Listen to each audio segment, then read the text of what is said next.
No black cats, just straight facts. Triple P certified. Listen, we can talk about odds all day. It doesn't matter what the odds are. It matters what's gonna happen.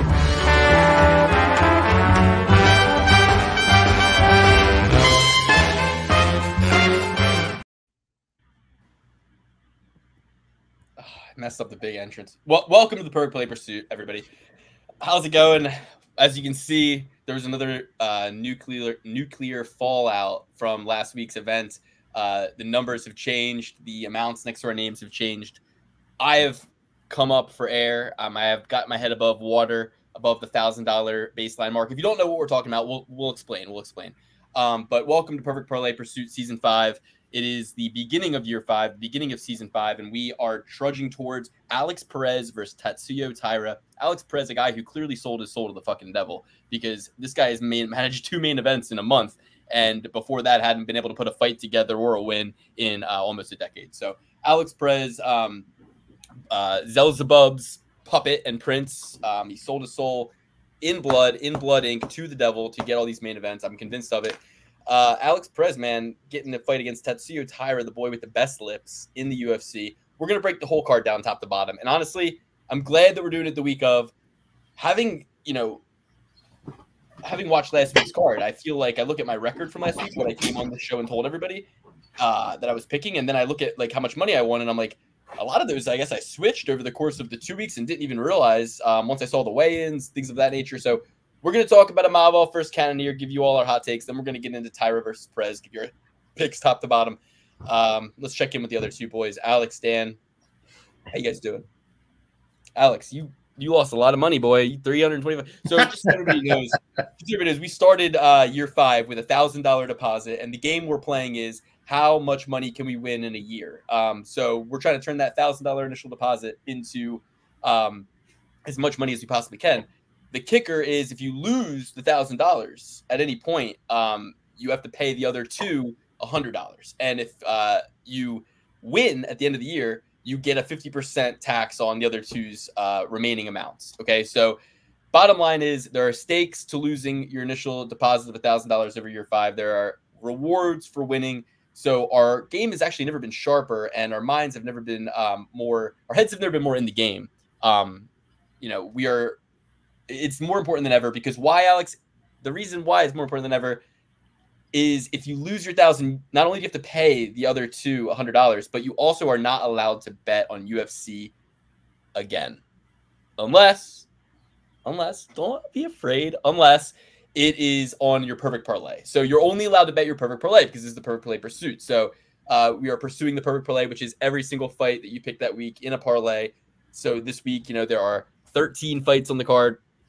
It would, if Alex had lost that $325 he has left this week, he would only be able to bet the obligatory $10 bet on your perfect parlay, 13 fights in a row. Or we also agreed a Triple P certified pick. You may place a wager on a Triple P certified pick to try to get yourself back in the game. If you get yourself above, but I think that what we need to iron out, and I'll let these guys talk, I promise. But I think what we need to iron out is what happens if you continue to bet on Triple P certified picks and your perfect parlay, and you're losing money week over week still after you've already lost your $1,000. You got to still keep track, and we want to see a negative number next to your name. We want to see minus $1,001, minus $1,002, and I think it's reflective. I think that's actually a better punishment than any of these punishments. So okay, we figured that out. Fantastic. All right. Free bets don't count. Also, by the way, that's a rule. So you can. Alex, what do you have to say for yourself? Low man on the totem pole.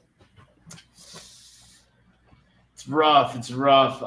Jason Herzog is a rat, a snake, deviant, scoundrel. Don't trust him. As far as I could throw him, pretty damn far, though. He is a little anthill of a man. now is the time to shit on Jason Herzog because he can't even keep track of how many people are shitting on him. I mean, you can really take good cover fire underneath all of the shit talking that's being done to him right now. Jason Herzog had to block comments on all his pictures on Instagram. He had to tweet out, "I get it." He said, "I get it." Oh, do you get it? Get it? Do you get it, Jason? Oh my gosh, this little worm. Well, I guess I would have a little bit more complaint if, school bus drivers didn't make more money than UFC refs. But, if you're paying them a school bus driver's wage, you're going to get a school bus driver's performance. And Luke, what do we know about school bus drivers? They don't even know how to tie their own shoes. They wear Velcro shoes, a lot of them. And the thing is, you got to also wonder, how are they feeding their families if they are making less than a school bus driver to be on these fights? I mean, they look well manicured. They have their hair cut. They have, well, most of them do. Some of them can't even show up to work with a trimmed mustache or trimmed hair. Exactly. We got one guy hair to his ass and we got one guy a mustache to his cock. But, that's besides the point. It is besides the point because I don't have any gripes with Mike Beltran at all. We need to see. I have tons of gripes with Mike Beltran. I have tons of gripes with Herb Dean. I have tons Sour of gripes with all grapes. these guys.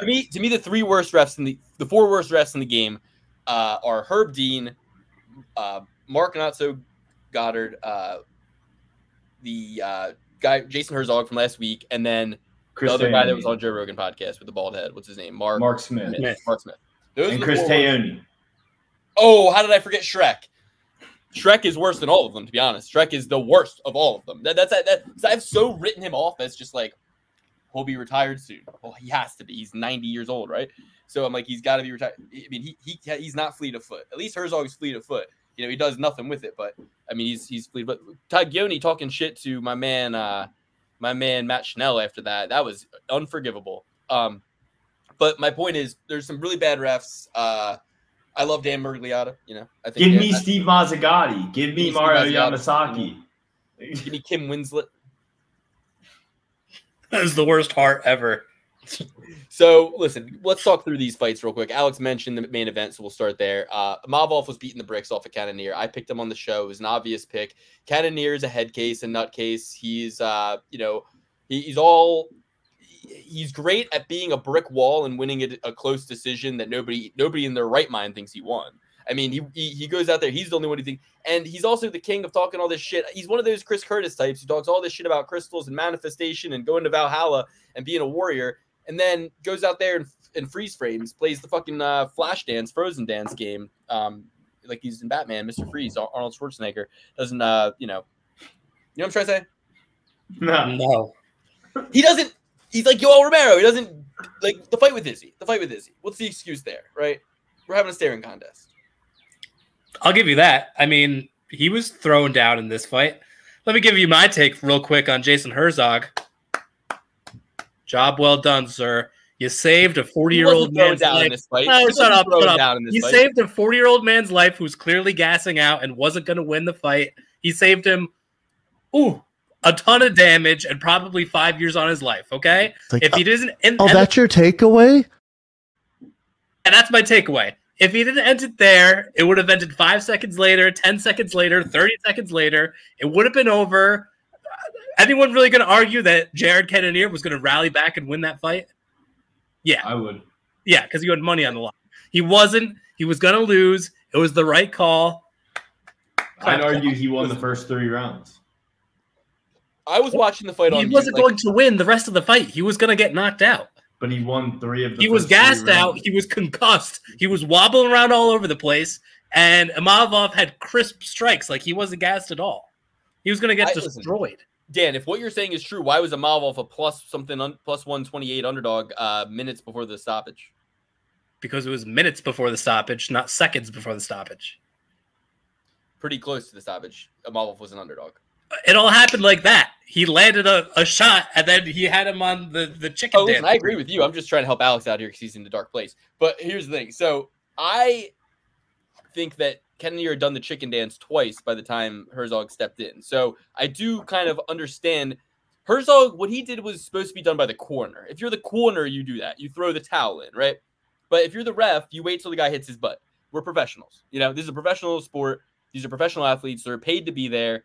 It's not the referee's job to take into account anything except what he's seeing in there. And what he saw in there was a man standing on his feet. He couldn't be knocked out. His hands were up and he was on his feet. He was retreating. He was intelligently defending himself. So Herzog is the king of taking stuff from the past and bringing it into the octagon, taking into account that, you know, he's older, I guess. I don't really know what he's taking into account, but I don't like it. Herzog stinks, and I still picked Imavov and got the win and was happy to do it. I bet Imavov live in my open bet sheet at plus 128 odds through some of the winnings I had. He should have to go to a prison at the very least to entertain the prisoners. Didn't the co-main event end the exact same way? No one's talking about it. And didn't Jacoby get knocked out on his feet? No, Jacoby got knocked Jacoby the fuck went face out. down, ass up. Jacoby got knocked the fuck out. Jacoby did a face plant, and that's my thing. Like, Cannonier, reason to complain. But if you do a face plant, you can't complain. Like, that's the moment the ref should step in, you know? Well, there are many instances of guys being knocked out on their feet. Nobody complains. For sure, Holly Holm was knocked out on her feet against that woman in boxing, and what did the ref do? He untangled her from the ropes and pushed her back out there. Have at least as much faith in Jared Cannonier, the killer gorilla, than that guy did for Holly Holm, the preacher's daughter, the poor preacher's daughter, getting her ass beat up, 10,000 concussions in that fight. So, yeah, that was terrible to see. Poor Holly. But point is, Herzog sucks, but Imavov was still closing in on the victory and can send him spinning around the cage several times. I want to shout this out. So I went 7 out of 14 in terms of the picks I gave on the show. After I watched the weigh-ins, I made a lot of adjustments, and you'll find that my open bet sheet is, you know, filled with a lot of changes. For example, you'll see that I picked Tomar in one of my parlays. I was kind of getting, but that's a lady fight. We're not going to sit here and brag about fucking underdog lady wins. We're going to talk about some other ones, though. I tripled down I tripled down on my man. No, sorry, I didn't triple down. Well, I kind of did, but I'll get to that later. Zach Reese. I saw the weigh-ins. I saw how shitty Julian Marquez looked. That was a fight we were like tossed up. We were like, I don't know. I mean, you know, haven't seen Julian in a little while. Haven't seen much out of Zach Reese, you know, and then it's like No. Julian Marquez thinks that he is like Jason Kelsey. He looks enough like him. He thinks he's party guy, have fun, social media guy. He thinks he's party guy, right? And, you know, that was despicable. He should be cut from the UFC, and he should not be even sanctioned again to be allowed to work. It would be a good favor to cut him from the UFC, send him to bare knuckle. But Julian Marquez, weigh-ins, the scale looked like dog shit. Warming up in the back looked like dog shit. So Zach Reese looked like an action figure. Looked amazing. On the scale, looked crisp, warming up. Tall, athletic, fast, loose, lean, not stiff. I saw that. I needed to see nothing more. Everything I had lost that night, I won back on Zach Reese. Now I'm in break-even territory. Fantastic. I throw a parlay together, and then I throw a solo bet on Raul Rosas Jr. by submission. Easiest bet of our fucking lives. $63 to win 202. I also threw in Imavov by sub, but that didn't play out, obviously. I just thought maybe he clips Cannonier, he gets his back. It was crazy odds. It was a $30 bet to pay $350. So Imavov live. So that's how I ended up profiting. I profited by Raul Rosas Jr. by submission and Imavov live after winning on Zach Reese, a huge bet. Had to sack up, had to grab my nuts, bet Zach Reese. Live bets shouldn't count. They do. I don't know where that's coming from. I'll take it a step further. Let's say I do a live bet and I don't even get it into the open bet sheet in time. That still counts. How about that? That still counts. No, you got to get it on the bet sheet. No, you don't. Because that's impossible sometimes. It's impossible sometimes. It literally is impossible. That's why it should be not part of the contest. You should, if it's a situation where you're out and about, you just text one of us. We'll put it in for you. We're all on the same bet sheet. No, it's not necessary. It's not necessary. It always it counts. I'm starting to doubt Luke's numbers now. Yeah, seriously. From way down there, I'm sure it's hard to look up and even see what it says on that big all the way up there on that big billboard. Okay, let's just move on. There's not really much else to talk about, right? I mean, let's see. Ludovic Klein, great performance. really great shoulders from Klein after rocking him. Miguel Baeza, he sucks. Please. Bitch ass, dude. Can I just say this? Completely unbettable. I don't care if he's fighting a flyweight. Unbettable. Unbettable from here on out. Don't care. You don't have to bet against him, but Baeza. Oh, never. Yeah, never. He should be cut from the UFC. He should be cut from the UFC. Bad. And I mean, just Soriano can go fuck himself too. Soriano can go fuck himself too. I hate this phrase, but the Octagon IQ. I mean, I don't know jack about jiu-jitsu, obviously, but the guy he's got a heel hook and he's up against the fence. I'm like, you don't have the space to fully extend yourself to make this actually happen. Meanwhile, he's getting just blasted in the face like it's a cartoon.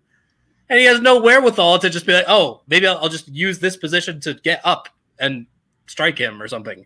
Terrible. Get a drop ready. And if you get knocked out with a body shot, you are a... No. Knock ready. Yeah. And I got news for you. But a lot of people are coming down on I'm going to give Radke one more chance. I think that what happened here was that Mr. His opponent, what was his name? He was Pratis, yeah, Carlos. He was a lot better than we thought. He's bad good. matchup, yeah. So I'm gonna give Radke one more chance, but I will say this: Baeza, cut him. Stolfitz, one more chance. Why? He's fine. There were some moments where I was like, "Oh my god, is he gonna win right now?" Yeah, no, definitely. But still, I kind of switched to him out the way, and so I'll say this. Eduardo Mora was hilarious. I was watching the fight on mute, and I definitely thought Gomez won, but I was like, I can see why Mora thinks she won, but she's not going to win. And they give it to Gomez, and I'm like, this is hilarious. Like, she was sitting there thinking she was going to win. Love those crocodile tears. Who else was I going to talk about? So, okay.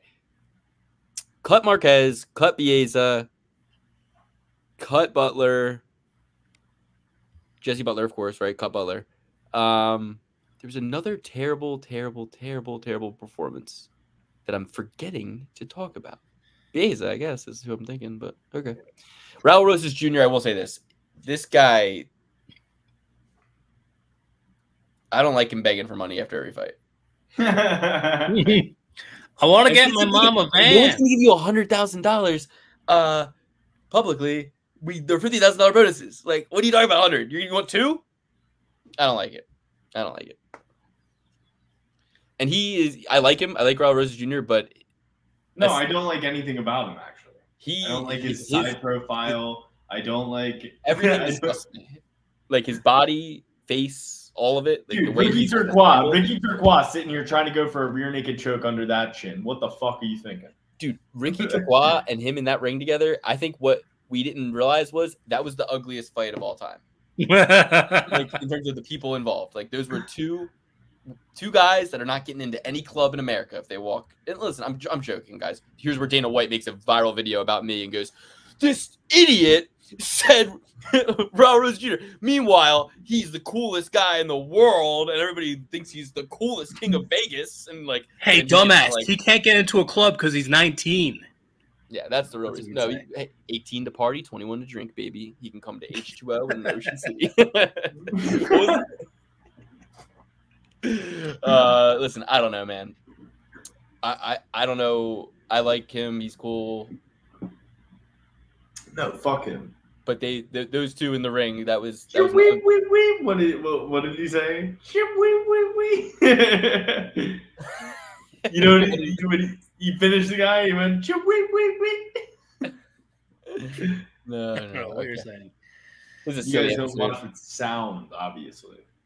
All right, we got to break down this card. It's not, you guys listen. There's a reason we just kind of been dragging our feet towards this. It's because these fights, this is it's just something we gotta bet on it, you know. But there's nothing on this card that I'm seeing and I'm going, let me put my entire $1,000 on it, and that's what I'm looking for. I see something on this card. I see something. I want to hear it. I want to hear it. All right, I should put my whole $325 on that. Alex got me excited, man. Give me up, babe. Just when I thought I was out, they pulled me back in. Huh? Okay, so I see something so juicy. I might have to bet more than $325 on it. which I will do because I don't care about this stipulation that I'm not allowed to bet after I lose my $1,000.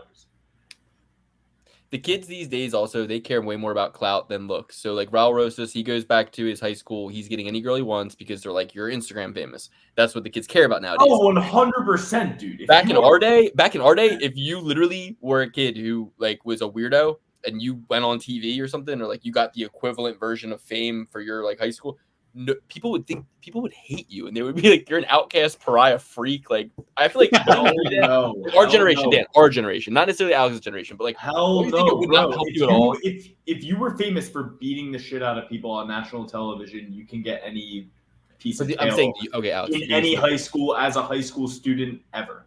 If you are an 18-year-old high school kid, you haven't even gone to prom yet, and you're choking dudes out on national television. There were kids that I knew in high school that like were interested in MMA, and even a couple of them had, I think, like amateur fights or pro fights, and nobody gave a fuck. But I'm not. I get what you're saying. Not in the UFC. Listen, no shit, Alex. I'm not talking about that. I'm saying like kids today care about Instagram fame. Kids in my day, we didn't have social media fame or anything like that. But like, let's just say you got to be on Who Wants to Be a Millionaire, or you got to be on. Luke, that's the crux of the argument. There's somebody at Raul Rosas Jr.'s high school who has more Instagram followers than him and gets more pussy than him nowadays. Now fighting in the UFC doesn't even matter. Now the kids are so jaded because they're all TikTok famous that they don't even care about Raul Rosas Jr. I don't even know, Alex. I don't even want to pretend to know. Actually, now that I think about it, I don't even know. You don't even know anything. You're not even a Sigma Rizzler, okay? You don't know anything. You're cringe. That's all I know. You're a cringe god. All right. Well, dude, I'm gonna quit the show if you guys don't stop. All right. Alex Perez, Tetsuya Taira. I'm going with Tetsuya Taira. I'm going with Tetsuya Taira by submission. It's only fitting that Alex Perez gets submitted in the first round. That's what I'm going for. That's my story. I'm sticking to it. Yeah, I mean, I've been calling it out for Alex Perez's last few fights because Alex Perez gets submitted in the first round at an alarming rate. Most of his UFC losses are first-round submission. Look into it. He is a natural-born quitter, but, you know, it's hard to trust young studs this year. The young studs in the year of 2024 hasn't been good for him whatsoever. They've been getting stopped by crafty. Huh? Who was lost? Raul Rosas Jr. just came and turned up. But he wasn't fighting against a crafty veteran. Ricky Turquoise just as new to the UFC as Raul Rosas Jr. Yeah. So all these crafty veterans have been coming up on. I mean, if you want to look at the guy in the main event, Perez, he came up on Nicolau, right? Like everybody and their mother would have told you Nicolau would have won that fight, but Perez finished him. You know, so it's hard to trust these young guys, but I think Tetsuya Taira from this class of young studs, I think he's the most polished. I think he's the most poised. I think he's the most ready. He doesn't have any holes in his game, and the glass slipper has to come off for Perez at some point, ladies and gentlemen. Cinderella is not coming to no ball. What? It's the opposite. The reason I'm not looking forward to this card is because in my heart of hearts, in my third eye, which by the way, guys, I should tell you, I'm back to doing jiu-jitsu, and I'm sober, drinking nothing but seltzer water tonight. So no drinky. These two are drinky. I'm not. I'm sober as a judge. Hold on. Yeah, let that fucking dog up. All right. I'm going with Alex Perez. I'm changing my pick here and now. It's Alex Perez. He is going to wrestle fuck Tetsuya Taira, who is going to lay down willingly to try to get his jiu-jitsu going. It's going to look close at times, but this isn't horseshoes or hand grenades. Almost doesn't count. He's going to almost get a triangle. He's going to almost get an arm bar. He's going to almost get a leg lock. But what's going to happen is he's going to definitely be on his back, and he's going to be definitely losing ground control time, and he's going to definitely be eating elbows and punches. And Alex Perez is at an all-time high in his mind. He just knocked a guy out. He's better than we all think he is. When a guy's better than you think he is and he's a slight underdog, you take that guy. I hate him, guys. I hate this guy. I really think Alex Perez sucks, and he annoys me. He has to come on a podcast and he has to go through Tapology and he has to explain every single instance of why the fights didn't happen and why he lost, dating all the way back over the last 12 years, and make a convincing case for himself for me to even give him a seat at the table of a main event. And yet he's getting main events thrown at him left and right. It makes me feel like he sold his soul to the devil. I'm going with Alex Perez. All right. Well, you interrupted me, and I'm hoping a lot of fucking morons like you, overhaul that line and make Tatsuya Taira bettable for once in his career, because Tatsuya Taira is not going to spend a moment on his back. He's actually going to wrestle fuck Perez, in my opinion, and he's probably going to end up submitting Perez or winning by unanimous decision. Dan looks like he's a little busy, but when you're I'm good. Let's say you. I was a little concerned with the line. I thought, why isn't Taira a much bigger favorite? But then I realized Perez is coming off a knockout win. So I'm a little less scared now. I'm a little bit more confident. I'm good with where I'm at with Taira and being, of course I'll probably hedge at the end, at least just to get to that break-even point, because this is a game that we're playing here. All right, try not to lose all my bankroll. But that being said, I do love me some Taira here. I just think that at some point in time, there's going to be a scramble. Even if Perez does defend the takedowns well, there'll be some sort of hairy situation where Taira will get his patented back take going and get a submission. When it happens, I don't know. But 5 rounds, awfully long time to get a sub from my man TT. So I think he gets it done. Okay, next we got our boy Malvaldo Antonio Tricoli coming off the submission in we don't know who the fuck this guy is. Oh yeah, I do. He had the 4 years ago. Okay, hold on. I knew this. Why'd you say it like he was from Italy? Antonio Tricoli. Sounds Italian. There's a little thing above the O. You gotta say it. Tricoli. So he fought 5 years ago against Kenneth Berg, okay? Submitted this guy with a neck crank. Or he got submitted with a neck crank. We're going to find out because it was overturned to a no contest. So you got to click in to really figure out what's going on here. Originally, Tricoli got a neck crank win. He won a UFC contract. This tells me there was a little bit of a mishap. Let's see what happened here. So that was 5 years ago. Guys, 2019. We had a whole pandemic between then and now. Like, chill out that I don't fucking remember what happened to Antonio Tricoli 5 years ago on the Contender Series. We didn't even have a podcast then. We didn't even bet on the sport then. Why would I be giving anyway? Kenneth Berg, no contest. Why? What happened? What went wrong here? Drug test. Nandrolone. Tricoli in the Nandrolone. So he took 5 years off. Now he's back and he's a plus 600 underdog. And this fight's at middleweight, it looks like.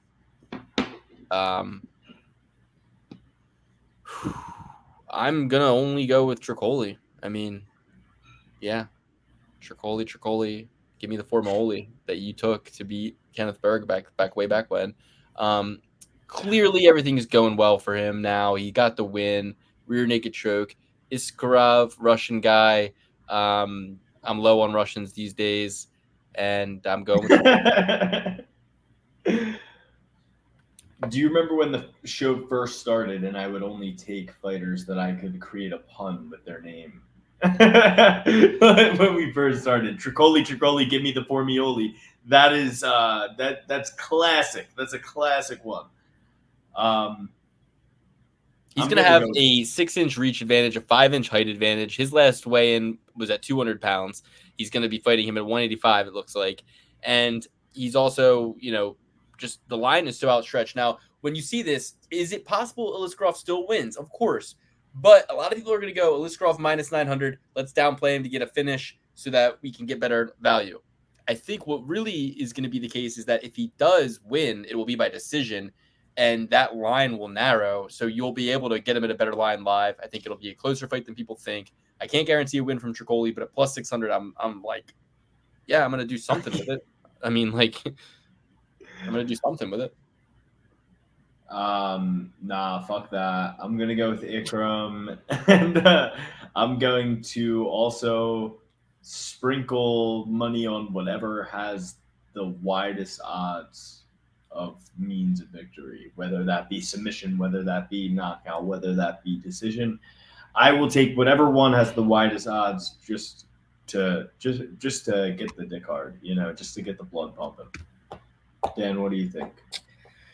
I'm gonna go with Iskram here. Obviously, he's a pretty high talent, and obviously, it's a completely unbettable line at -900, -1000, depending on what your respective sportsbook is. I don't even really want to do it by finish. I don't want to do anything to even attempt to, juicing up the line here. So it's a no bet for me. Official pick is Aliskerov. All right. Next up, we got Lucas Almeida versus Antimi Cumbia. For this one, I got to go with Cumbia. I think that he's going to win this by TKO, just based on the fact that he is 8 years younger than Almeida. He fought a tough opponent. David Onama, was it? No. It was somebody else fought David Onama on this evening.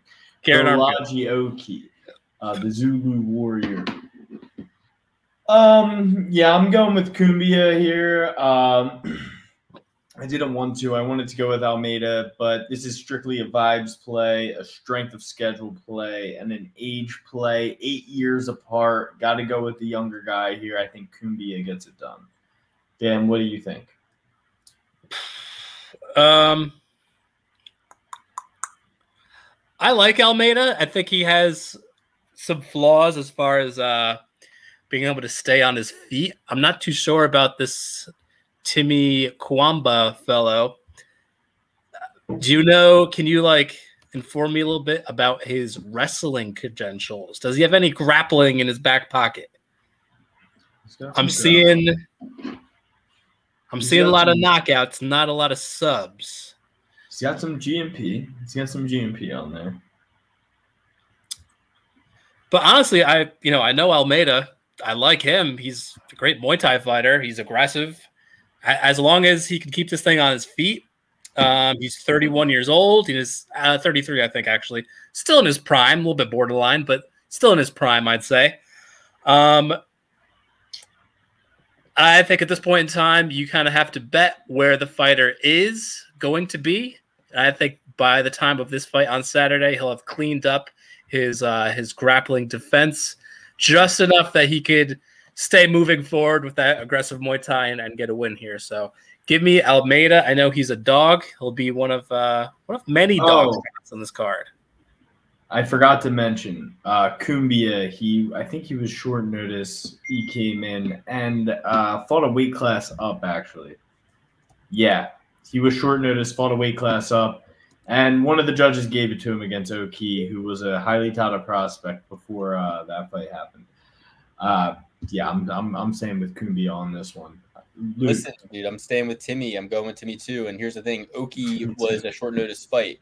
Oki was originally supposed to fight Demir Hazovic, and Demir had visa issues, which tells me very close to the fight he had to fill in. So probably like a week notice fought Oki. We're getting a great line here. You got to remember, Almeida got fucking his clock punched by little Sugar Sean, dude. So I'm going with That's Oki. a different Almeida. That's Lucas Almeida. Is it? No, it's Thomas. Thomas Almeida. Thomas Almeida. Lucas Almeida is the one fighting. Doesn't matter. Literally, that does not matter at all, actually, because he got knocked out by Andre Fili. He got submitted by Pat Sabatini. It's going to be my man Kwamba all day. Kwamba by finish. Fighters who are 8 years younger win all the time. It's going to be amazing. Big show, big success for Timmy Kwamba. All right. Well, next up, we got Miles Johns versus Douglas Silva de Andrade. And Luke, this is the one. This is a near even line. And Miles Johns is going to absolutely annihilate Douglas Silva de Andrade. Yes, he is durable. Yes, he is strong. But he is old. And he's going to be destroyed. Miles Johns should be a -1,000 favorite in this fight. This is a max bet play. Miles Johns is going to fuck Douglas Silva de Andrade up. Dan, what do you think about this one? Man, we are opposite ends of the spectrum here. I'm looking at two guys that are pretty similar. Powerful, short, stocky dudes who like to throw just wild hands at one another. Some grappling chops on both ends here. I think Miles Johns wrestled at Appy State, and Douglas De Andrade is just a savage. To me, what it comes down to is who's going to put their nuts on the table harder. And to me, that is Mr. Andrade. I just think he's got more of the dog in him. I think I've seen a little bit of quit in Miles Johns. I think I've seen a little bit of cardio issues in the past. You know, Andrade, he's constantly coming forward, constantly got the dog in him, got the bite in him. I think way more so than Miles Johns. So in a fight where I see these guys as equally skilled and equal like styles, I'm gonna go with the guy who's a little bit more aggressive, a little bit more willing to bite down on his mouthpiece and get this thing done.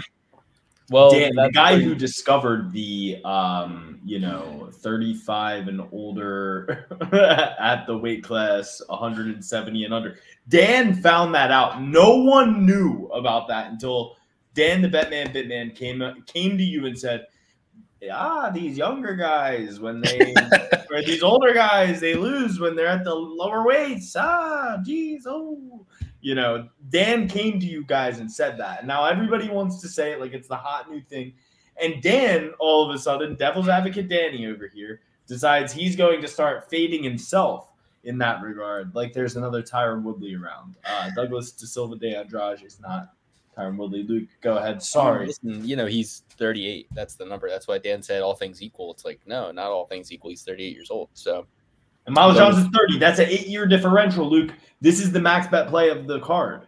But I don't want to give you any more of my inside baseball because that, like, all I can win on this fight is $300. Isn't this an even play? Isn't this even money? Yeah. So what am I going to do? I'm going to go $200 all Miles Johns straight up, $100 all Miles Johns, and a pick of my choosing. You'll have to go to the open bet sheet, patreon.com/perfectparlaypursuit to get access to that. And then maybe $25 on a 4-pick dinger that has Miles Johns on it, of course, because he has to win. You're not going to save anything for the swim back? Nothing. Burn the boats, baby. All right. Who's going to carry the boats, Luke? After I burn them, no one. All right, we got Lobo Solarito, Jose Johnson. Jose Johnson versus Asu Almabayev for the alliteration championship of the world. Whose name with first letter same in the first name as it is in the last name? Which of these guys is going to win the alliteration champion? Asu Almabayev beat CJ Vergara 2 months ago. Before that, 10 months ago, beat Ode Osborne, finished him. Those are his only 2 fights in the UFC. Similarly, we have, the Contender Series debutante off of Jack Cartwright, 10-0, got a win off him, despite the fact that he had 7 losses himself at the time. Jose Johnson beats the undefeated Jack Cartwright, loses to Damon Blackshear, 3rd ever twister we've ever seen, and then beats Chad Engelheiner with a submission rear naked choke. It's like, are you good at jiu-jitsu or are you bad at jiu-jitsu? You're getting twisted, but then you're submitting guys. So pick a lane, stay in it. I see why that Kazakhstani is the favorite. I'm going with Asu Almabayev just for my pick. Going to probably take him by decision so I can get some more value out of it. Maybe by submission, actually, because I see he's got some submission wins. And Jose Johnson, obviously, can get submitted. He's been submitted in the UFC by Damon Blackshear with a twister 9 months ago. But he is 6 foot. Oh, shit. You guys see this? He's 6 foot tall. He's going to have a 8-inch height advantage over Asu Almabayev, and he's going to have a 6.5-inch reach advantage. That's pretty impressive. But to me, that just says the little short wrestler is going to be able to get lower even quicker. Get them legs, suck them in, take them down, pound them out, choke them out, cut less weight. This fight's going to be at 125 or 135. So why doesn't Tapology say what fucking weight this is at? Flyweight. Why? What? No. Why? Where does it say that? 125. Okay. Yeah. They want to hide that from me, man. Okay. I mean, do you have enough ads? Can we make Tapology now? No, dude, no. Tapology, I had to stop running it on my computer while we were doing the podcast because so many ads were popping up that it was slowing down my computer. So much so that I couldn't even, the podcast would be undigestible. We got AA versus JJ. That's Alcoholics Anonymous versus Jersey Jerry. Last time Jersey Jerry went into rehabilitation, he lost that battle and sobriety won. So I'm going to go with AA on this one. Azu Alamabayev. Basically, this is just a bad matchup for Jose. I'm really high on Jose. I love Jose. I think Jose Johnson has a future. I think he's an exciting fighter. Tall, long. He's like a small version of Anderson Silva with better grappling. But nonetheless, this is just a terrible matchup. I got to go with Azu Almabayev here. Dan, real quick before Dan goes, it's just like if you parlayed, right, like Iliskarov with Almabayev, right? Would you even get pick 'em like odds minus 909? So somebody let me know about that. But my point is, will one of these giant dogs triumph? I don't know. It seems likely to me that one of them will. Well, good thing we got a long card. We're only 4 fights in, so a lot of room for dogs to win. Dan, what do you say, little doggy? I'm gonna go with Asu here. We'll triple P certify it. I like Jose as well. I think he's a super entertaining guy. I'd love to see him versus Charles Johnson at flyweight. I think that'd be a super fun fight. Both guys very long, snappy jabs, that kind of thing. But we're talking about the fight at hand. I'm gonna go with Asu here. The wrestling is impeccable. The grappling and submissions are impeccable. Shut up. Asu at minus 440. I think it's a nice little piece. Maybe not go crazy on it, but I'm not super afraid of it either. The guy's clearly tough as nails. It's going to take a lot to get him knocked out. And in the meantime, he's going to be working Jose up against the fence or even out in the open mat and get those takedowns and searching for a sub or ground and pound finish. So Asu's going to sub him. Asu's going to sub him. I mean, Jose's crafty on the mat. I mean, don't get me wrong, but I feel like Asu's next level. I think he's got enough of a self-preservation instinct to give up a submission rather than get ground and pounded.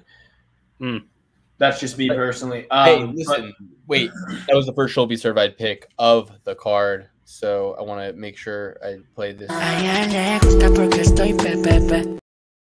Okay, and then that's going to be the first Shelby certified pick of the card. Asu Almabayev. I went with Perez. I'm really regretting it. I hate that I have to root for this fucking little twerp when I watch the fights on Saturday.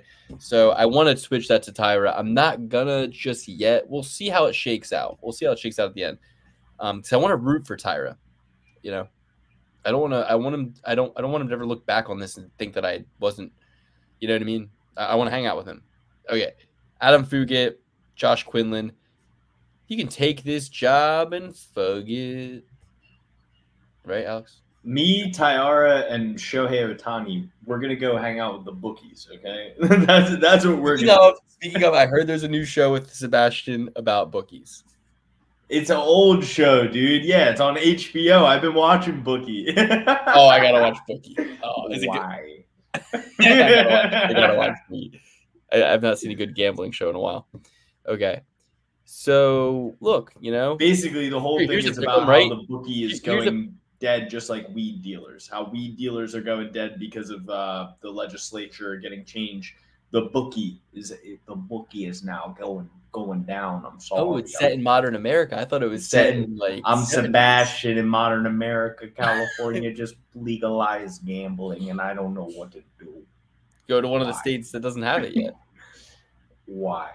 But my wife, she wants to live in California. All right, but we got to get on. I gotta watch the show. I love it. Okay, Josh Quinlan, Adam Fugit. Quinlan's 31. Fugit's 35. They're fighting at 170. There you go. Here's your sign. Equal height. Fugit's got 5 inches of reach. Fugit has lost his last fight to Mike Malott. No shame there. He lost the fight in his debut to a 1 Michael Marias. No shame there. In between, Short notice too. Very short notice. In between, he put a win up against Kinoshita. I picked him in that win. He was a big underdog there. Kinoshita was 6-0. He was a little bitch, you know what I mean? And I knew that Adam was going to give him 4. I knew he was going to give him an American elbow right to the mouth, and that's exactly what he did. So, no shame there, Adam. Congratulations. I love you. But I'm going with Josh Quinlan here. Josh Quinlan needs it more. He fought Trey Waters. He fought Danny Barlow. He lost both. He knocked out Jason Witt. He knocked out, Logan Urban. But something happened. I think what it was, a marijuana overturned. Was it overturned? Yeah. No, it wasn't that. No, Quinlan failed to drug test for drostanolone. 2 guys on this card who got suspended off the Contender Series. Why are they grouping them together? It's interesting. Very interesting. You got to pay attention to these things, guys. You got to pay attention to these things. I'm going with Josh Quinlan. I mean, and this is like, I think I love Adam Fugit. I think you're great, but both guys coming off losses. One guy lost more recently, I don't know. Guys, make sense of this one for me. I'm literally like... I can't make sense of it. Did you ever see John Lennon have a fan approach him in his driveway, and he's like, the lyrics don't make no sense, man. I'm just making songs. It's just funny. I just made a funny lyric. It doesn't mean anything. Yeah, that's fucked up that John did that to those kids. You should have told him the fucking truth. The CIA wrote it. Or the other truth. We stole it. Dan, what do you think about this Fugit versus Quinlan? Oh, I didn't know it was up to me. I'm gonna go with some Adam Fugit here. I think he's been I don't know. I don't think he's been up to his potential. God. Dan's picks have a combined age of 79. In two picks, combined age 79 at under 170. I'm sorry, my wife is gone, so I'm managing the dog while doing the podcast. It's not working, fellas. It's not working. Your wife left you? I'm so sorry, dude. She's on a work trip because she makes a lot of money. All right. That being said, I like me some Fugit. Josh Quinlan, he's been popped for steroids in the past, so I don't trust him. But I do trust Fugit. He's massive for the weight class. I like his wrestling better than Quinlan. I think his striking is a little bit more polished too, maybe a little bit less power. But I like his combinations better than Quinlan here. So I'm going with the better fighter. Yeah, maybe he's a little bit older, guys. Listen, if you got a 3 in front of your name, you're still in the game. That's what John Lennon said. And that's how we're going to lyrics meant nothing. We just went over that. Is this never mind. Hold on. I thought I was going to do a joke, but I'll do it later. Save it for the page. Jokes are about timing, and you missed it. We're going with Fugit. Yeah, I think this is a tough fight to call, and I will split the difference on this one because I'm going to have to. There is no Triple P certification on the line. I think Adam Fugit is going to win by ground and pound, TKO finish against Quinlan. This is a classic striker versus grappler matchup, but Fugit isn't one of these grapplers that is going to just like hunt for submissions the entire time and not get them. He will like pound you out on the ground. I think he's going to be longer, stronger. Yeah, he is a little bit older, but Quinlan, yeah, he got popped for steroids. Oh, which brings me to this, MMA Guru, another thing you're getting on my shit list for. Dustin Jacoby. You're sitting here like calling out Basel Hafez, saying like, you know what I'm saying? He didn't get tested for steroids before he fought JDM, you know what I'm saying? And then you're like, saying that he took a step back in that Mickey Gall fight, What are you gonna say on this card? Because I know I break him down before you every week, I'm not lazy. You know what I'm saying? I get Dustin Jacoby. I get all this stuff done early. I know that you have to, stay up all hours of the night just to get it done, being in England and all that jazz. But what are you going to say about all these guys who have actually popped for steroids when you're breaking down their fights and, you know, just throwing these accusations out there, just like you are at John Jones when Tom Aspinall's dick has been tickling your tonsils for weeks. Luke, go ahead.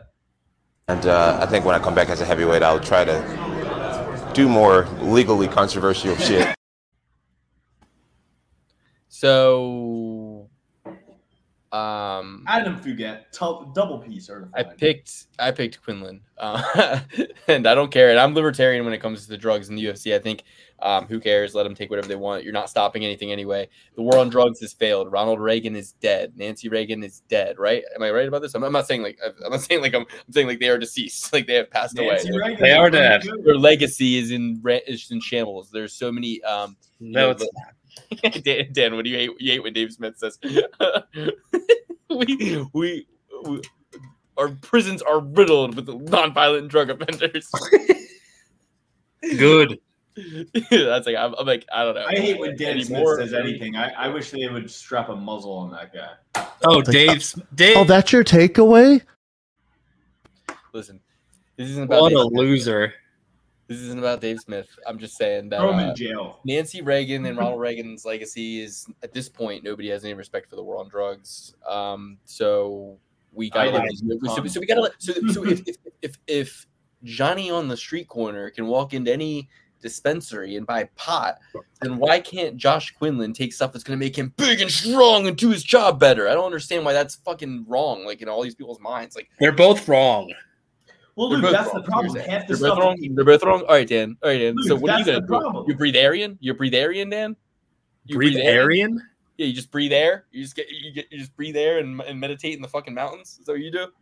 Hey, what was Kurt Angle's thing? Drink milk and do push-ups or whatever? That's I'll what you ban do. milk then. I'll ban fucking milk then, because you know who gets a lot of steroids? The cows. They get a lot of steroids. Unless you're Good. drinking They can grass-fed- take the steroids. Yeah, ask Canelo. Ask Canelo. It's all from Last the time I cow. checked, the cows weren't going on roid rages and killing people. Okay, called mad cow's disease. never heard of that. Can we move the fuck How about on? that? You guys are out here talking about steroids like you guys are like the hall monitors. I'm just saying, like, let these guys do whatever they want. Like Chael Sonnen. No. Chael Sonnen, he's about to go fight Anderson Silva, and his kids are filming him packing for the fight, and these kids like, Dad, did you take your steroids? And he's like, I sure did. And he's like, and he showed he's like, I got this Ninja Star. He's like, now I don't want to use the Ninja Star. If I have to use the Ninja Star, I'm going to use the Ninja Star. Pretty funny. Guys, go watch Chael Sonnen. He's a good dude. We like Chael Sonnen. I love the balls on my mouth. It was great when DC showed him the video of Dana telling the crowd that he was like, Chael Sonnen's gonna box Anderson Silva. He's definitely going to lose, and he's like, but does Dana know I am perfectly willing to cheat? Yeah. What Dana doesn't know is I plan to cheat. Yeah. Okay, so yeah. Okay. Take your Ulan chill. We'll get to all this later. We'll do in the Patreon. Take your Ulan off. Joshua Van. This is a 125-pound matchup. Tagir Ulanbekov. Here's what I want to say. This is something that I want to share my screen for this one. You guys prepared? Yeah. You guys got notes and shit? I'm watching. All right. So look, Tagir Ulanbekov, if that is your real name. This doesn't look like Tabir. It looks like Yanakop Tarpop or something. Anyway. I think that the names Look are at this, guys. reversed. This is what I want to show you. 0 fucking knockouts. 0 knockouts. Okay. So the second thing I want to show you is the loss to Tim Elliott. Remember how much he was crying? Yep. Yeah. Crybaby. Here's what I also want to tell you. Every motherfucking one of these canceled bouts, the reason is Ulanbekov withdrew. Every single one. You can check them. So let's count them. 1. I think this is the one that both fighters were rebooked. That's the one. So that's what that so and my guy who whooped his ass, Zalgas Zumagulov, isn't in the UFC anymore. 1, 2, 3, 4, 5, 6 pullouts. He has pulled out 6 times. Can you imagine? And his wins, decision that's a split, meaning somebody thought he lost, decision that he did lose. He's got 1, 2, 2 UFC submissions, and that is it. And that is motherfucking it. Okay, 2 UFC submissions. Azu Almabayev, he beat Azu Almabayev. He's got 2 UFC submissions, one against Cody Durden, one against Nate Maness. That's it. No knockouts ever, never, not one. So what does McGregor think about this guy? He laughs. He laughs at this guy. If McGregor were here, he'd be like, Luke, thank you. Luke, thank you. Finally, somebody has told the world what I've been trying to say all along. These are pullout merchants. They're boring fighters. They're crybabies. You know what I mean? And I agree. Ulanbekov, crybaby. I'm picking Joshua Van, guys. I'm getting in the van with you. You guys have been telling me this for 6 Joshua Van fights. Luke, get in the van. Get in the van. I'm getting in the van. I'm picking Josh Van. Josh Van all the way, all day, all night. He's going to smoke Ulanbekov. And I'll take it a step further. Ulanbekov pulled out against a Mr. Tyson Nam twice. Joshua Van is like a younger, hungrier, more dangerous Tyson Nam. Something tells me Ulanbekov is scared of Hawaiians. Now, I looked into it. Turns out Joshua Van is not Hawaiian. He's Malaysian. He is Malaysian, okay? He's Malaysian. I don't know where Malaysia is. I have no idea where Malaysia is. I'm going to hold but he looks and fights and is cool like Tyson Nam, so I'm going to go Ulanbekov's afraid and will not fight. See, here's the thing, though. The Russians, they're pullout merchants, but when they do show up, it's because they are ready to they're like, nope, I don't have the sniffles. I am not sick. I can make the weight. It's not Ramadan. It's not Eid. It's not what's the other one, Alex? Your uncultured Rosh swine. Hashanah. Is that That's it? you. Look, I got 2 in a row, though. Okay. Nobody else can pull out Eid. Eid is Ramadan. It's the start and finish of Ramadan. Okay, look, I'm not going to get into it anymore. We're dropping it right now like it's hot. But, Dan. You're muted, you fucking boomer. You're still unmute yourself before you talk to me, you fucking idiot. Oh, sorry. Like you haven't done that before. Like you haven't done that before. Like we all have. Never. I'm trying to manage this wild beast. Like I said, I'm going with Tajir Ulanbekov. How about that for a joke? All right. I'm Jeffrey Toobin. I'm trying to manage a wild beast every time I'm on a Zoom call. That was quick. Nice. Thanks. Listen. That all might be true about no knockouts, but guess what? When you're choking out Cody Durden, you're getting my respect. You're getting my eyeballs. I'm seeing you now, Tajir. Okay? Probably won that fight, by the way, against Tim Elliott. And I picked Tim Elliott, so I was rooting for him. But I think in this circumstance, we have a little bit of a bad matchup, a little bit too much, a little bit too soon for Mr. Joshua Van. Notoriously slow starter. I think that's really going to bite him in the ass. He's been able to skirt from it these past couple of fights, but against Tajir, you can't give Tajir a good, almost full gas tank going into rounds 2 and 3. He'll be getting those takedowns. Probably lose round 3. I'll say Tajir loses round 3, but I have him picking up rounds 1 and 2. Van isn't the worst, but also not the best at stuffing the takedowns.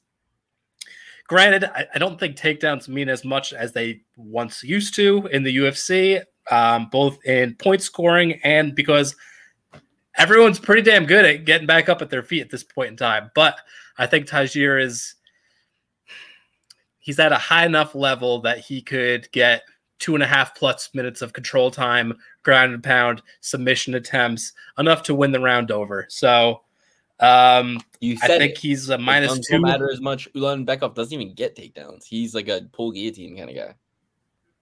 He pulls guillotine? Yeah. Does he at least do judo? Does he at least do trips? No, he pulls guard. I got to do some more tape study then. I got to do some tape study on this fellow. So I guess if that really is the case, let me see. I'm going to stick with Tajir. Get back to me. Look at the open bet sheet. This is a good time to promote the Patreon.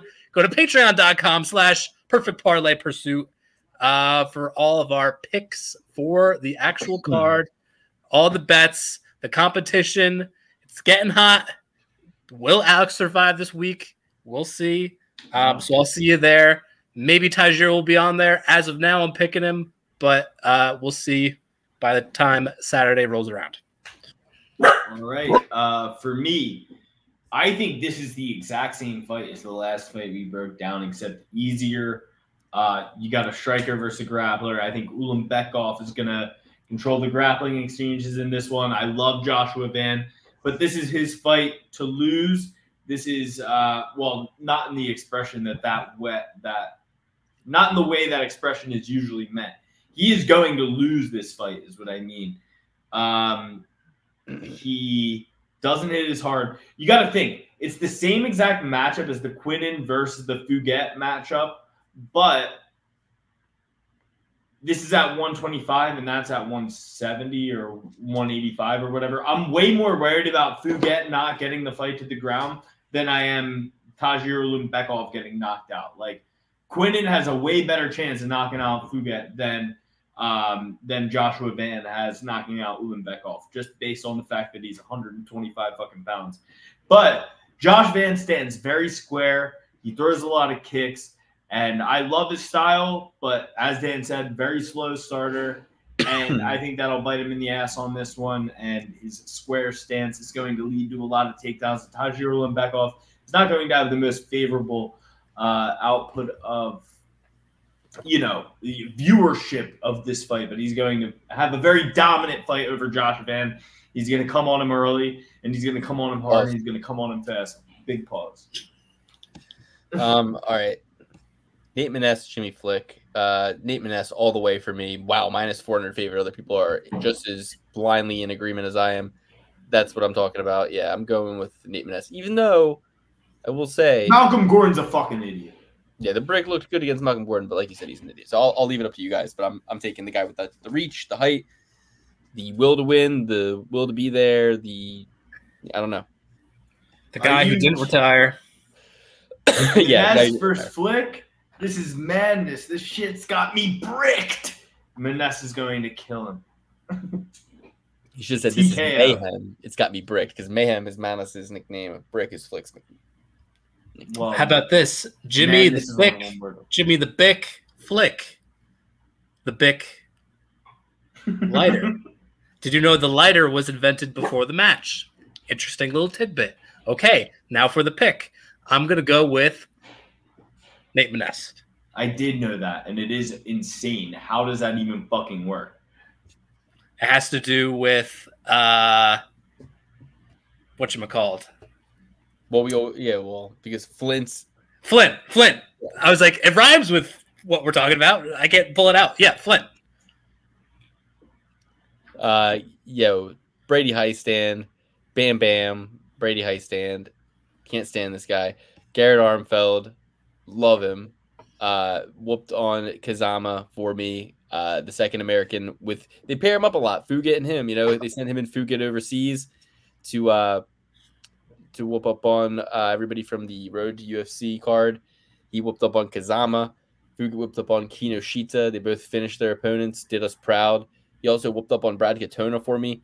Garrett Armfeld, I got to reward good behavior with this guy and just ride him blindly in this situation. I know what you guys are saying. Yo, boss. Brady Highstand, you're saying like he's the pick here with his wrestling, with his, his understanding of, building his body. Like he's a little bit more, I feel like 5'8", 71-inch reach. I think that's going to show a lot more in the fight. Like he's going to be like the bigger guy by a lot in there, But I'm going to reward good behavior. I'm going to go with Armfeld. He's minus 170. I hate it. I bought him twice at underdog odds in both fights that he won for me. Now he's coming in as a favorite. He's going to lose this one. This is where I pay Vegas back. The pick is Brady Highstand, but I'm going to pick my boy Garrett Armfeld. Armstand versus Highfield. For me, I think this is going to be an arms race. I think it's going to be a hard fight, a tough fight, a close fight. But I think Armfield is going to be the one that gets it done. I think they have very similar styles. But Armfield is more durable, has the better cardio. He's going to be there in the third round. If you guys remember Brady Heinstad, he lost to Ricky Turquoise with a very suffocating wrestling game in the first round, died out halfway through the second, and he kind of had that through the entirety throughout the Ultimate Fighter that season when he lost to Ricky Turquoise. I think that Armfield has the better technique and the better cardio, so he is going to last the full 15 minutes and going to be better. Washington State fucking sucks, especially Spokane. And anybody from there, I'll save that for another time. But Brady Hindsight, your bitch-ass coach, is going to get finished by Tony fucking bat crazy Ferguson, who doesn't even know where he is, who he is, or what he is. He is going to finish your dumbass coach. He's going, and the funniest part is, and the funniest part is your role model, who's going to run out to stranglehold, is going to get darsed by Tony Ferguson, because that is the move that your coach always gets fucked up in. Michael Chiesa. He gets darsed every time he gets into a fight. He gets darsed before he gets into a fight. And Tony Ferguson is going to darse him. So, swan song for both, hopefully. Hopefully, Michael Chiesa,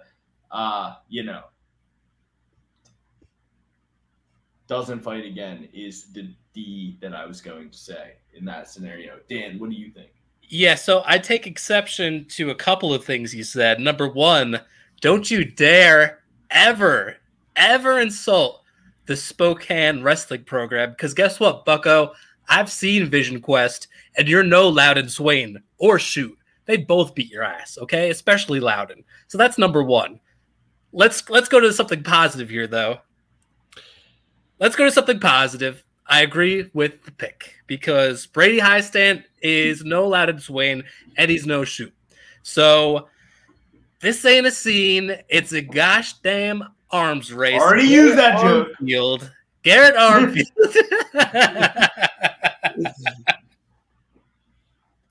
is going to get the W. All right. This is the guy with what? I'm just, not only did Kevin Holland darse Michael Chiesa, not only did Vicente Luque darse Michael Chiesa, not only did Anthony Pettis triangle armbar him, which, we'll call it a darce. Not only did Kevin Lee rear naked choke him, but George Masvidal fucking darsed him too, dude. George Masvidal fucking darsed him. Like, of all people, like, George Masvidal doesn't do jiu-jitsu. He's about to box Nate Diaz. He literally just said to Nate Diaz, "You ain't gonna be none of that jiu-jitsu shit." Even he could darce Michael Chiesa.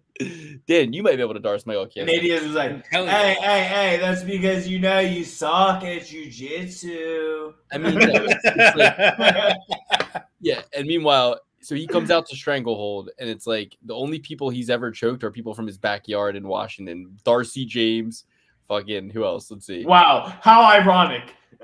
Yeah. Colton Smith.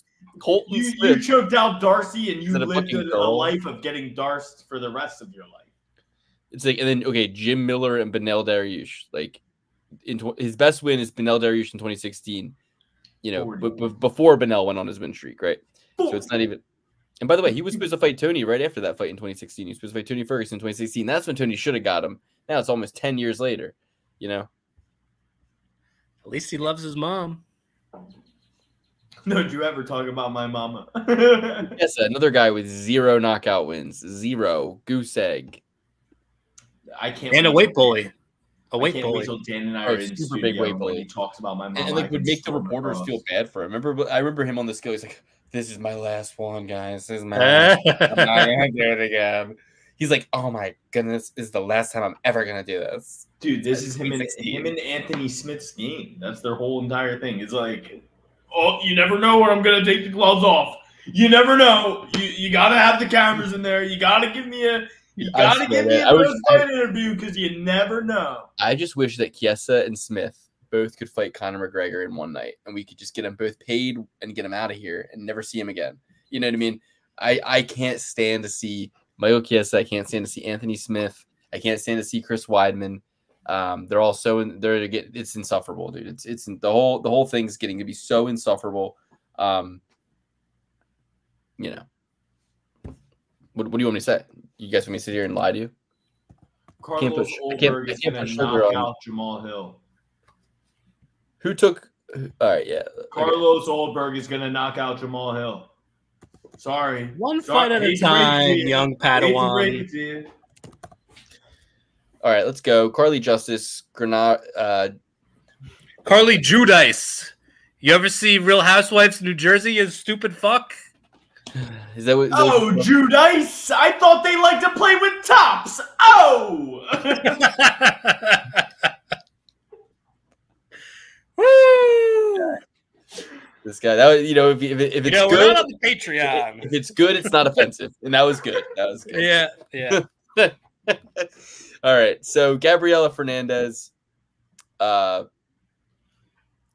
she's coming off 2 losses. She's a -230 favorite. I'm with you, Dan. I'm with you.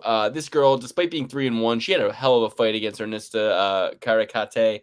So much so I talked you guys into betting Ernesta Karikate in her last fight, and she got robbed again, man. This girl can't catch a fucking break. So I'll go with you, man. I'll go with Crispy, Carly Judice. Reach advantage, height advantage. The only thing that scares me is Miss Fernandez is coming out of MMA Masters, but when I look at her, she doesn't scare me. Her hair, too nice. Her part, too gentle. Her flow, too groomed. I don't know. Something about her physical appearance just doesn't. It's not a Denise Gomez look. You know what I mean? It's not a Vivi Araujo look. It's just not very butch. It's too pleasant. Yeah, it's like I could see her working next to me at my office job. Like I don't know how. Which it would be fine if Denise Gomez did too. It would be fine if. Yeah, but no, I'm saying some girls look like fighters. Though. They look they look like tough. Like, you know what I mean? They look like tougher. And she looks like she kind of just happened into this. You know what I mean? I could be wrong. It could be. Listen, here's the thing, Luke, though. A lot of girls have. A lot of girls have. What's happening is a lot of girls have gotten free privates from their coach and slipped their way in an Invicta fight. Okay, they don't even know. They don't even know the half of it. Ask Jazzy. Yeah, I'm gonna go with Carly. So what Luke is referring to is late night Saturday night, or maybe it was Sunday morning. I don't know, but after the fights, I was like, you know what? Let me do a little tape study, a little preparation for the Monday show. Took a look at the card. I said, who do I not know? So I went for a Miss Carly Judice, big +195 dog here, and I'm looking at this chick. I'm thinking, all right, like I'm really dedicated that I'm watching like a 3-1 female fighter here. I gotta tell you, I was shockingly and pleasantly surprised. This girl is systematic in there. She's going with a plan. She's moving forward. She's switching stances. She's aggressive. She's got pop. She's got some snap. She looked like the whole package. She fought in a 5-round fight, and I'm just watching this girl in awe. She's like my favorite UFC female fighter. She hasn't even stepped in the octagon, and guess what?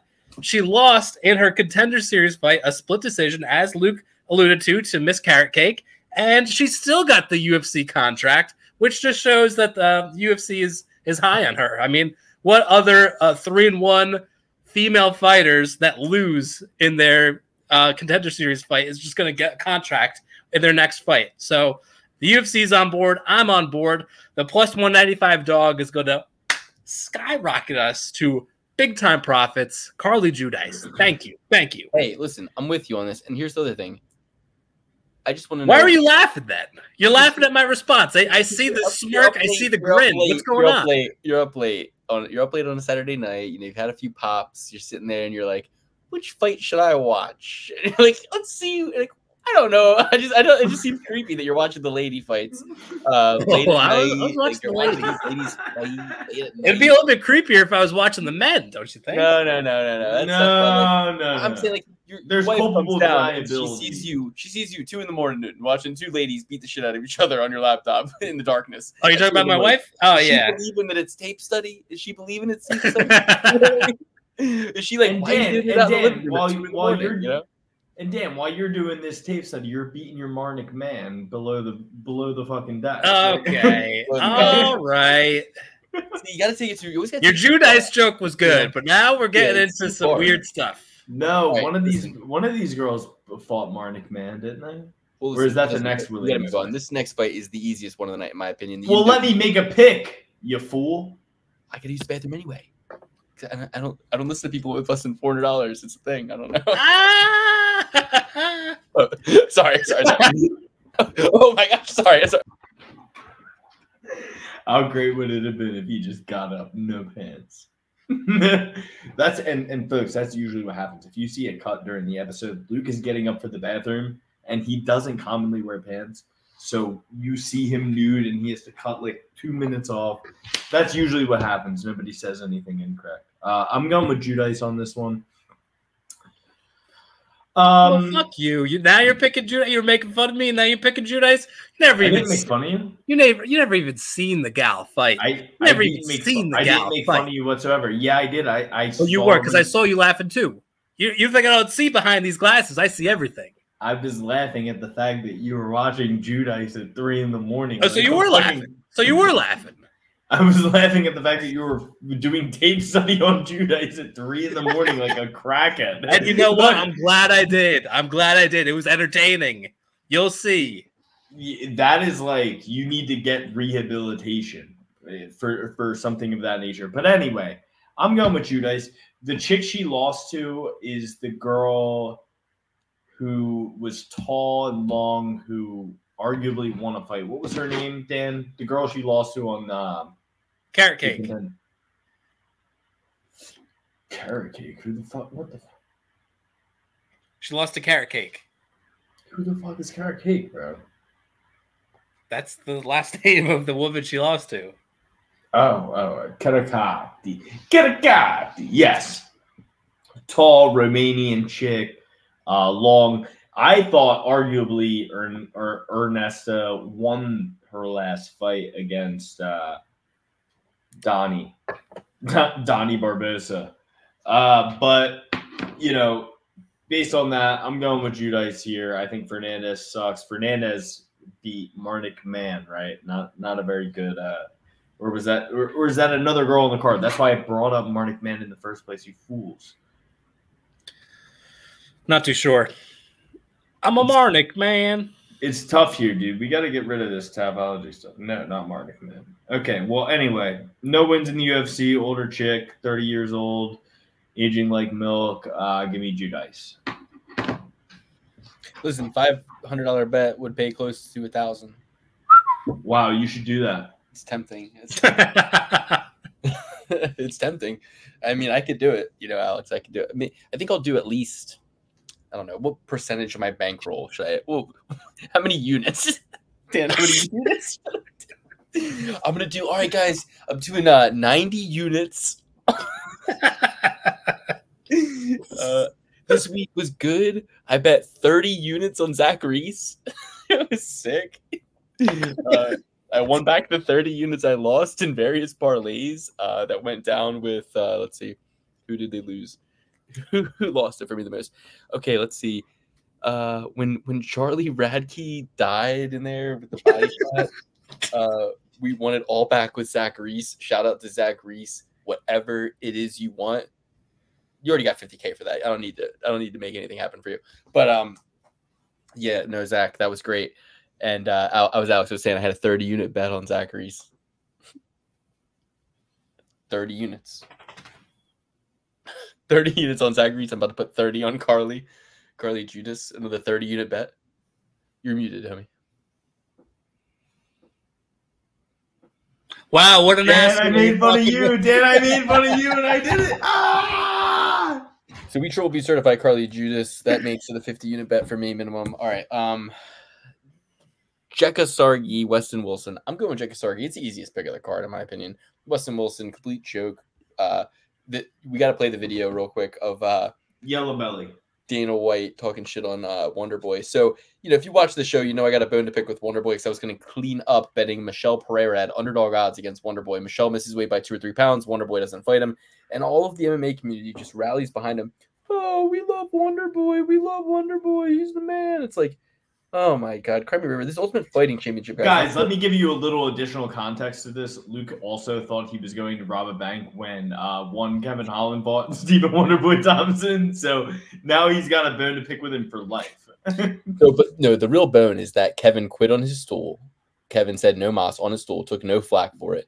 Kevin decided not to engage in the areas of the fight that he would have been most advantageous in pursuing. So he technically point shaved, and it not technically he alleged by me, a rumor that I mean, you know, it's like I watched him allow Wonder Boy and then also admit to a backroom deal in the interviews leading up to the fight that him and Wonder Boy and also had a corrupt bargain agreement. Yeah, they had and an also a unspoken commercial that agreement. commemorates A commercial the after backroom spiking deal. the ball in my face, putting fucking salt in my wound, literally putting salt in my wound as I'm No, sitting they're there. putting lime in your room, asking each other who's bringing the limes to the party afterwards. Dude, and they do a cheers, and like in the fight, they're like whispering in each other's ear, "Hey, Wonder Boy, what do you?" It's like the whole thing is like, it's like what it is it's Illuminati reverse oppositism, Luciferian oppositism. It's essentially you do the truth in plain sight so that you cleanse yourself karmically of it, and also you make it so that people like me can't even talk about it without sounding ridiculous. People go, "What do you mean, Luke? Stranger Things? What do you mean, Luke? MK Ultra? What do you mean, like in Stranger Things? Come on, Luke. Come on, that's crazy. You're telling me they experiment on kids? What, like in the TV show? Come on, man. That's the like, yeah. Oh, like in the TV show. Like all you have to do is say, oh yeah, like in the commercial, right? You're saying like they fixed like they did in the Jose Cuervo commercial, right, Luke? Is that what you're saying? Yeah, that's what I'm saying. That's what I'm fucking saying. Okay. But now Wonder Boy's a bitch. He'll get his. He did get his little chicken neck ripped off by Shavkat, but it's gonna get worse for him the more he keeps fighting. Listen to this. He wouldn't even fight when the guy was 3 pounds over here. But you have to pay. Well, everybody gets paid.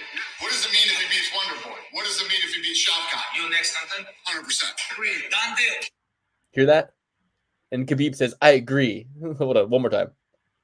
Wonder Boy. This is what he wants. Wonder Boy. He wouldn't even fight when the guy was 3 pounds over here. But you have to pay. Well, everybody gets paid. What does it mean if he beats Wonder Boy? What does it mean if he beats Shavkat? You next, Anton? 100%. Agree. Done deal. Abu Dhabi. What does he mean? What does it mean if he beats Wonder Boy? What does he mean if he beats Shavkat? That's what Dana White, your boss, said, Wonder Boy. And you know what else he said? Wonder Boy, he wouldn't fight the guy because he missed weight by 2 pounds. Wonder Boy. That's what people say about you. That's what Ali, Khabib, Dana, they're laughing it up behind you. Keep hanging out with the fucking nerd, the Naruto nerd that you do your podcast with. Keep hanging out with him. He's feeding you the bullshit. He's telling you what you want to hear. Where's that getting you? Where's that getting you? Yeah. Oh my gosh, Miles. The disrespect of your peers. What does every fighter really want? The respect of his peers. What is Wonder Boy getting? Disrespected by his peers in a video they didn't have to release. They didn't have to release that. Why did they release that? Just to fucking piss in Wonder Boy's Cheerios? Why? Like, hilarious. You know? But Dana agrees with me. I just put $200 on Miles Johns. Okay. You could. Yo. Woo! I couldn't stand to listen to you any longer. Boom. I changed your amount, but you didn't see it, so I'll put it back. No, it's fine. Boom. Oh my god. All right. Okay, cool. So Weston Wilson gonna lose. Jekasari gonna get the finish.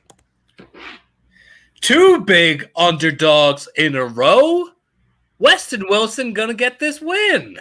How about that? Because guess what? Jekasari couldn't stop a takedown to save his life. Luke is, he's real big at looking at the topology, looking at the results. I saw him knock out Lucas Alexander, who you picked earlier on the card, by the way. No. You're all wrong. All wrong already. Not talking about knockouts. I'm talking about. What is that fucking accent you just put on there? When you No. I'm talking submissions. I'm talking submissions, my friend. Look at Weston Wilson's submission resume.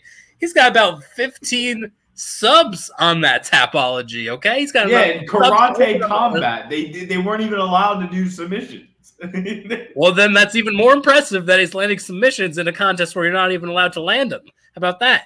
Jekasari couldn't stop a takedown to save his life. He's been known as a little boneheaded in there, an entertaining fighter, okay, which is code for boneheaded. Those Westons He's got knockout power. I'll give you that, okay. And I know Weston Wilson is no, Mike Tyson in there, but give Weston Wilson a chance in round 1 to get this guy down.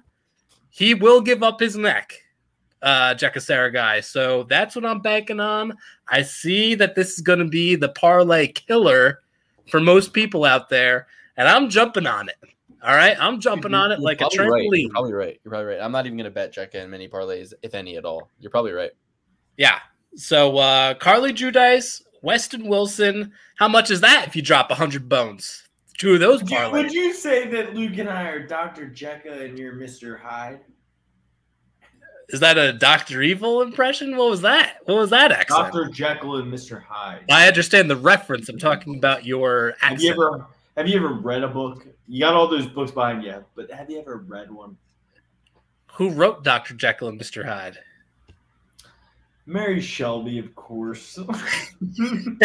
That's Frankenstein. Dr. Jekyll, Mr. Hyde. That's Mary Shelley.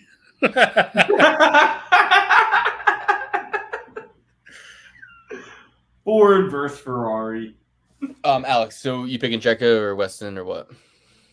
Jekyll, of course. I said we're Dr. Jekyll. I do think Dan is right, though. All right. Julia Polastri versus Julia Knutson. Julia. Nut. Where for all thou there, Julia? I was taking a guess. It said in the list I was looking at, it said Jay Knutson. I was like, Julia. All right. This fight's going to be interesting. These guys are going to tell you why it's going to be interesting. Personally, I am not that interested. I'm taking Julian Knutson. I'm taking Julia Knutson. I'm taking Josephine Knutson. Thunder Knutson, 7-0, undefeated, just beat Mara McMahon. This other girl, although she's got 15 fights, double the amount of fights, she's never fought in the UFC before, whereas this girl made her debut and won. She defied the odds already, so it's only going to get easier for her here. She's coming to All-Stars Training Center, Hamzat, Alex Gustafsson. I'm going to go with Josephine Knutson, man. I'm going to go Josephine Knutson. I'm going to just throw my arms up, throw my hands up in the air and just say, take me away. Calgon, take me away. Luke, take another 100 from my total because I just put the $100 parlay in as well. Oh, we're going all in this week, boys.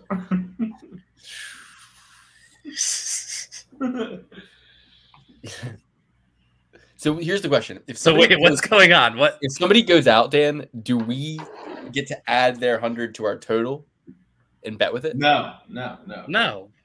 Okay, I'm just asking. At least you guys wanted to add my $100. Let me sleep on that. Why are you asking Dan and not me? It's not going to apply to you. If you were sober making these bets right now, I would be like, okay, but since you're drunk, I think that it's gonna come back to. He's had like 3 heinies. Don't let him off the hook. Alcohol's pretty good. All right, Knutson, everybody do a Knutson, yeah. Yes, all in on Knutson, future champ. Triple P certified Knutson. Triple P certified Knutson. One more time? No, just 2 is enough. Triple P certified Knutson. That's a prayer. It's a Knutson prayer. You're sending energy out. You said she's a future champ? Future champ. Okay. She's amazing. Wasn't there huge news this past week? Are we missing huge news right now? All right, here's the huge news. Jake Paul versus Mike Tyson rescheduled. Rescheduled for November. So probably not. Probably not ever going to happen. I honestly don't even know who those people are. And Dude, you be like 62? Luke, as you played that video, I went like this. And that's I went like this, and that's the first thing I'm doing in that video. I was like, whoa. What the fuck is going on? Also, Diaz Masvidal brawl, not really that, could care less. Won't watch. Carlos Ulberg is knocking out Jamal Hill round 1. My girlfriend's like, hey, you should go to the Nate Diaz Masvidal fight. The tickets are only like $90. And I was like, I'm not. This is when it was in California or like Compton, I guess is what it was. I was like, or no, Oakland. I'm like, I am not going to fucking Oakland, California for a $90 event that anybody in Oakland can just come on in for $90. Yeah. I wouldn't go in Oakland to save you. If you were in Oakland tied up, I wouldn't expect you. Good luck, Luke. And then on top of that, we watched just the press conference, and there's like a huge fight amongst the crowd and everything. I'm like, this is why I would not go to something like that.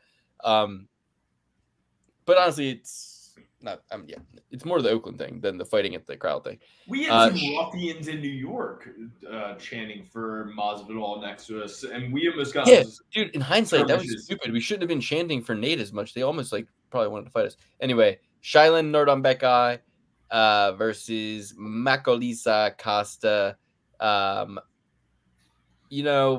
Coming off. Hold on. I got Norden Becky by dermatologist. Go. Oh, he's descending lower and lower with his jokes. Dude. You know what? You might be drunk. Actually, I tried to defend you before, but what? Oh, we might be drunk. Oh. So I think his skin is beautiful. 27 years old, 155. Got knocked out by Steve Garcia last time. Steve Garcia, just a fearless motherfucker. And then Moises, a year and 4 months ago, submitted him. Moises, who got made a bitch out of, honestly, in his last fight against Klein. So no offense, Moises. You hung in tough. I like you, Moises. Austin Lingo is his only win. Nurden Becky beat TJ Brown. He had that fight, the infamous fight with Derek Minner. He beat Sean Soriano. Josh Quiblau beat him, and he got knocked out by Steve Garcia too. So 2 guys that Nifty Steve knocked the fuck out. Hilarious. Give me Wolverine, man. Give me Wolverine. He's gonna be Nifty Steve and Turbo are things that we call guys who are not named Nifty Steve and who are not named Turbo. So 2 separate Nifty Steves could have knocked both of these guys out. Not sure. No, Steve Garcia knocked both of them out. That's crazy. Steve Garcia. That's the mean machine. Steve Garcia is like. Steve Garcia is like the mean machine, Luke. Yeah, I know. I call Steve Urseg and Steve Garcia. I call them Nifty Steve. I call them that. No. So, Nifty Steve knocked both these guys out. I'm going with Nerd on Becky just because he's the underdog. I think it's a fucking pick 'em. I don't really see a winner here. You know who wins? The fans. I'm going with Shylon. Okay. I'm going with Norden Becky, and I also have a skin condition, so I'm allowed to say what I said. No. It's no excuse. No excuse. Now you're stealing valor. I have psoriasis. Stolen valor. No one's ever seen it. No one's ever fucking seen it, dude. No one's ever seen it. Stop stealing valor. I have psoriasis. All right, so you're going with Nifty Steve? Of course. Okay. Wait, no, Norden Becky. Tricked you. Yeah, I will not triple P certify this one. We're going with Costa. Nurden Becky, his best win was a fixed fight against Derek Minner. Okay, that's his big win. That's his big whoop-de-doo. I'm going to go with the guy who's well-rounded, good-looking dude, knows his way around the octagon, can strike, can wrestle, can grapple, can do it all. Got a good gas tank. And he's the minus 180 favorite for good reason. Vegas knows what's up. Democrat Dan knows what's up. Costa's going to start off our night, and the ball's going to get rolling. Yeah, you got my vote. You got my vote. I'm switching. I didn't know that it's actually been a year since Nerdon Beck has fought. I didn't know Bro, he's a Chinese wrestler. He's a Chinese wrestler. That's all he does. All he does is wrestle. He doesn't throw strikes. He doesn't do anything. He tries to wrestle people. You got a guy who's Brazilian, good wrestler in his own right, good jiu-jitsu, won't get taken down. Certainly not in this day and age. I totally forgot. Say no more. I switched my pick. I'm going with Costa. Say no more. I'm talking to Alex at this point in time because I'm pissed off that it's not triple certified. I totally forgot Norden Becky is James Krause's favorite fighter. I totally forgot. That was the case. Yes, I've made mistakes. Norden Becky and by dermatologist still emphatically. That's a good joke. I don't give a fuck what you say. All right. Well, before this gets even more out of hand than it already has gotten, let's just go through our picks, top to bottom, bottom to top, whatever you prefer. And there's only 3 Triple B certified ones, so we will discuss that. But I'm going to go with Megalisa Costa, Josephine Knudsen, Jekka Sergi, Carly Judice, Gary Armfeld, Nate Maness, Joshua Van, Joshua Quinlan, Asu Amabayev, Miles Johns, Timmy Quemba, Antonio Tricoli, and Alex Perez. Sadly. Mistake with you're rolling with me. if you want to come and take a ride with me, you take Tatsuya Taira. Come and see Owaru. It would have been good if you could have done. If you could have done it, it would have been good. But I know. I didn't prepare enough. I didn't prepare enough for the show. Taira, Ikram Reskov, Timmy Kumbia, Miles Johns, Azu Alambayev, Adam Fuggett, Tajir Ulambekov, Nate Maness, Garrett Armfield, Carly Judice, Jekka Seregi, Josephine Cutts Newton, and then Shailene Norden Becky.